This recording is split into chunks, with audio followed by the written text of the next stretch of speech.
Every good creative project begins with, I got this piece from. Mine's no different. I got this heart shape from Hobby Lobby for $2.99. And I kind of knew exactly what I wanted to do with it. So first we're going to start off by painting it the Rethunk Junk by Laura color Cloud, because I'm going to do a little decoupage action on it. And you always want to do a light background when you're doing decoupage. So I printed this paper from the computer, and it's on kind of thick computer paper.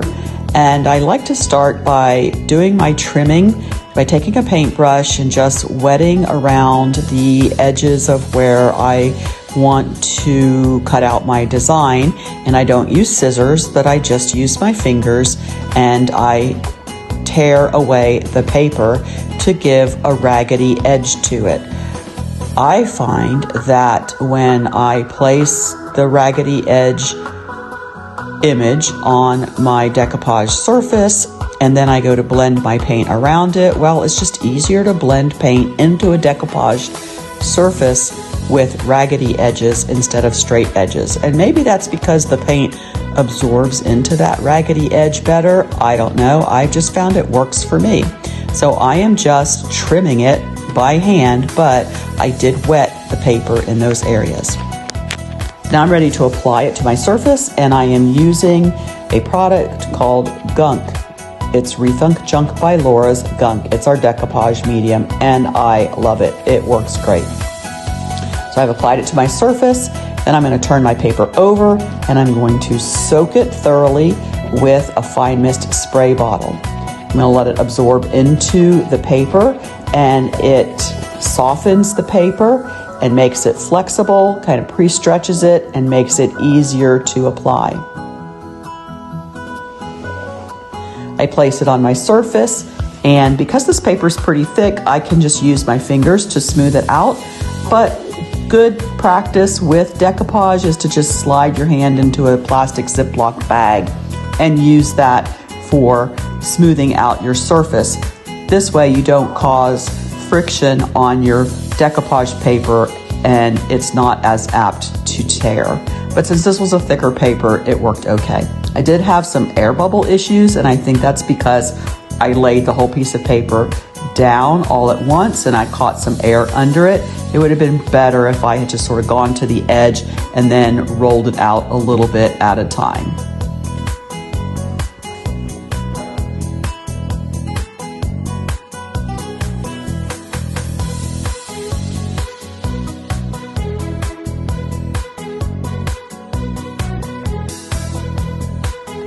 Once I get that paper on there how I want it, then I'm going to put a little more gunk on the top of it and just cover it with gunk and seal that paper down so it will hold up well to the rest of the things that I will be doing to it.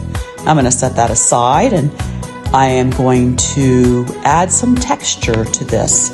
I want there to be texture all around my decoupage piece, and I decided that I'm going to use some golden red metallic for my texture. So I'm just using a chip brush and dabbing it on, and I'm putting on a nice thick layer of the metallic. And then as I go, I am going to use salt wash, which is a texture additive, and I'm just sprinkling it in to the wet metallic.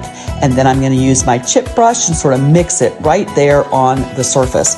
When I do this, it helps me to control a little more the thickness of the texture additive, the salt wash, and it will dry faster. And I just want a real light texture. I don't want a heavy duty texture. And the reason I'm going to add some texture to this project is because I will be using some antique dark glaze, and I want the glaze to fit into all the nooks and crannies of this piece. So keep watching and you'll see how that's going to work.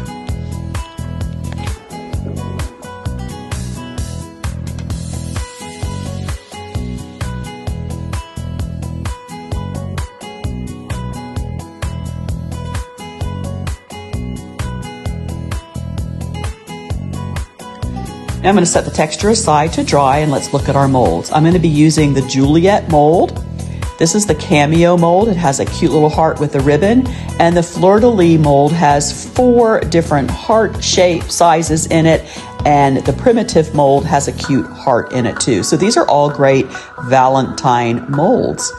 If you're wondering, do we have any heart or Valentine molds? The roses make a great mold for Valentine.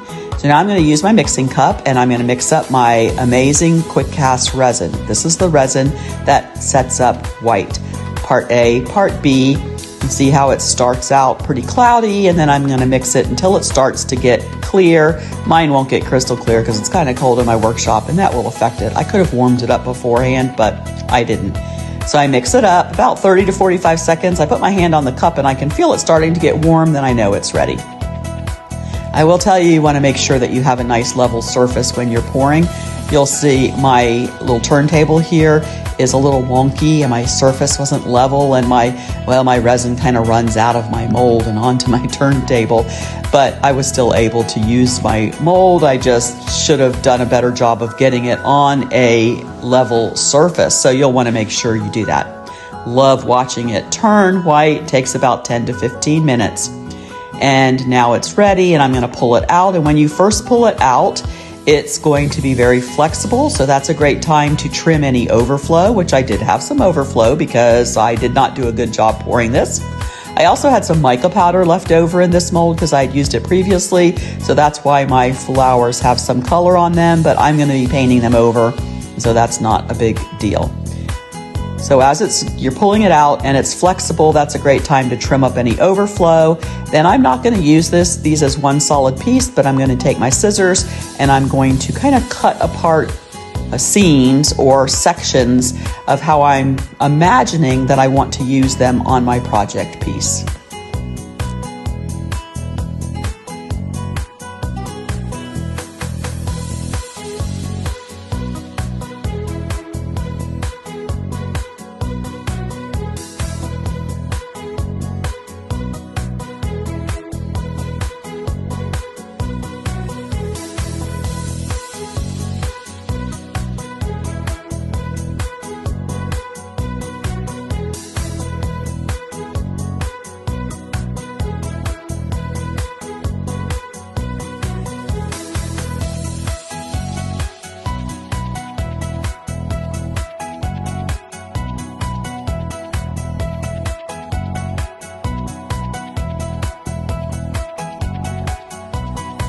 Type On Quick and Thick Glue is my go-to glue for applying my molds to my surface.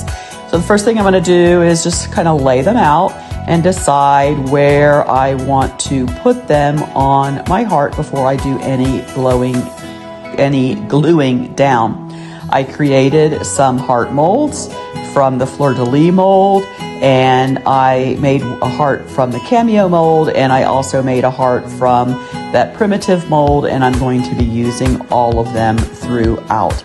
Love the Cameo mold with the cute little bow around it. Look how precious this mold is, and it's going to look so cute on my project. So decide where I want to put them, and once I get them all temporarily placed, then I will go back to my Type Bond Quick and Thick Glue and I'll glue them all down. The only thing I'm not going to be gluing down right away are the heart molds, because I am going to paint them first before I glue them down.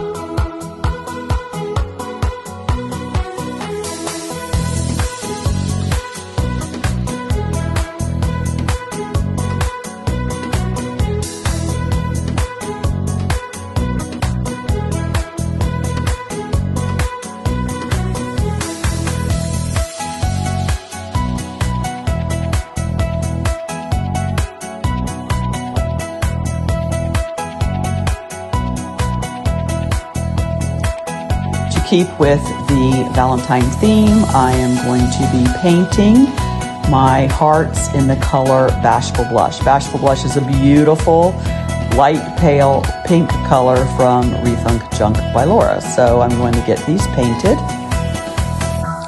in the color Bashful Blush, let them dry, and then I will glue them down.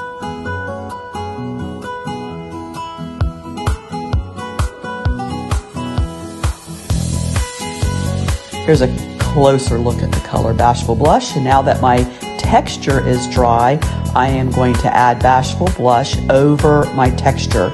If you've ever used salt wash, your salt wash layer is your base layer, and that is the salt wash. My base layer was what I added my golden into the color Golden Red. Now I'm painting over top of that with the color Bashful Blush, and you'll see how it all comes together. I've glued down those roses, and so I'm going to paint over those with the color Bashful Blush as well.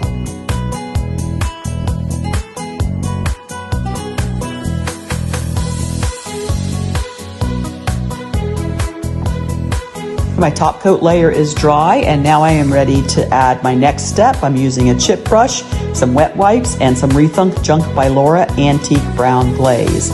I am going to cover the entire surface with the Antique Brown Glaze.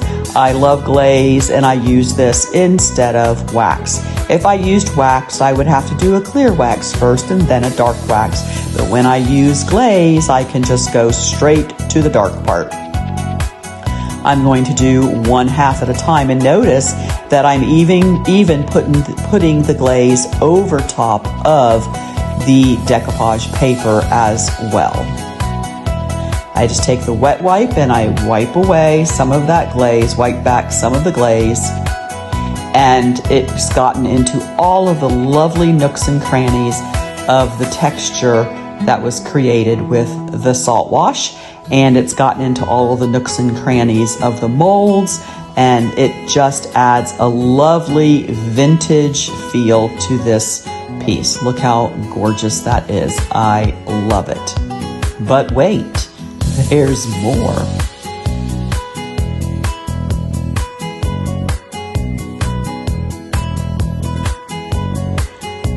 For the next step, I am going to sand over the top layer to reveal my texture layer underneath. Remember, I used the color Golden Red, and so I'm going to sand away some of that top layer and reveal just a little bit, little kisses of that golden red that is underneath it. Now let's zhuzh it up using some metallics. This is Rethunk Junk by Laura Metallic Color Classic Gold, and I just use it like a rub and buff. I dip my finger on it and I put it over the top surface, allowing the raised sections of my mold to catch the metallic.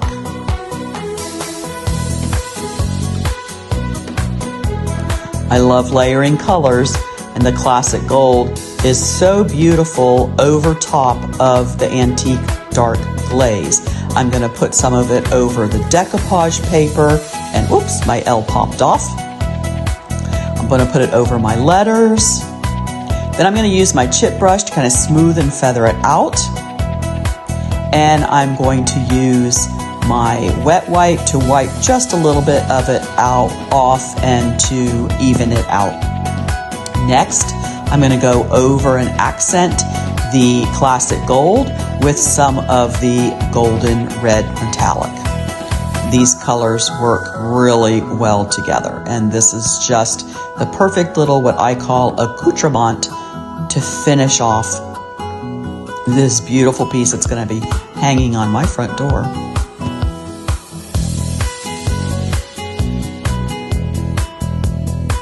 And then finally, I'm going to use a new Rethunk Junk color called Mysterious Forest, because my sprays of roses had some leaves to them, and I am going to just brush a little bit of this on the leaves, and oh, it's just so perfect.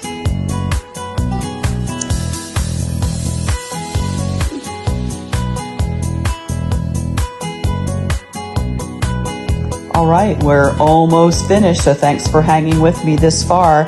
I'm going to put a bead hanger on it. It had that red ribbon that it came with, but I didn't really like that so much. I really love the look of beads. So here's a tip. I always check Hobby Lobby at the end of their seasonal sales because they always seem to have these beads that are seasonal. So when they go on a sale and they're deeply discounted, I buy the string of them, and it's a really inexpensive way to buy beads. So I think I'm going to use like 24 beads. Ended up that 24 was a bit much. You could probably use 18, maybe 14 beads, but I used 24, but it was fine. So this is how I color my beads. I'm using the color Flamingo from Rethunk Junk by Laura, Flamingo Pink, and I pour some in a Ziploc bag, and then I put my beads in, and then I just roll them around from the outside with my hands until the beads are all covered with the paint. And I'm going to take a box, and I'm going to lay a piece of paper towel down the bottom of the box, and then I'm going to dump the beads out into the box. The reason I do this is because the beads tend to roll away, and the box helps to keep them contained. Ask me how I learned that. I take my paper towels and I blot the paint off of the beads. Then I set them aside to dry, and this is kind of what they look like. You can see maybe a little bit of bare wood through them, but you know what I decided? After all that, I decided, you know what? I think I want them to have a little touch of the golden red metallic. So I did one bead, and I liked it so much that I quickly did the rest of them too with some golden red metallic, and it just gave it just the right little extra pop of color that I wanted for this project. And when it was finished, I strung them all up, and I've got 2 holes on either side of the heart, and I just pushed my twine through and got my string of beads all attached to the heart. And here it is, and I have this little space up here in the middle. I put 12 beads on each side, and I'm going to put a bow right in that middle spot. So I get out my handy dandy bow Dabra. If you've never used a bow Dabra, this machine, it's not a machine, this little gadget is so amazing. I used to be very bow challenged, but not anymore now that I have a bow Dabra. I have this wide piece of ribbon, pretty pink mesh ribbon, and I am just cutting it into thinner strips. I got this pretty sparkly white tulle at a Christmas after sale at Hobby Lobby for 90% off. So it can be used, it's white, so it can be used for all kinds of holidays. And I'm cutting some strips of that. And then I got this burlap fall ribbon, again, on sale after the fall season for 90% off. And burlap can also be used year round. So I'm cutting 4 strips of this, and now I'm going to layer up my bow. So I think I'm going to start by shaping it into the shape of a bow and putting it into my bow Dabra, starting with the pink. But I want my tulle to be my longer ribbon, so I took my pink out and I put that in, and that's the great thing with the bow Dabra. You can layer all of the parts of your bow, and if you want to change it, it's so easy to just pull it out and rearrange it. I'm folding these over, cinching them together, and placing them down in here for my loops. Put one of them here, one there, make them a little askew, get them loaded up, and then the burlap is going to go on top of that.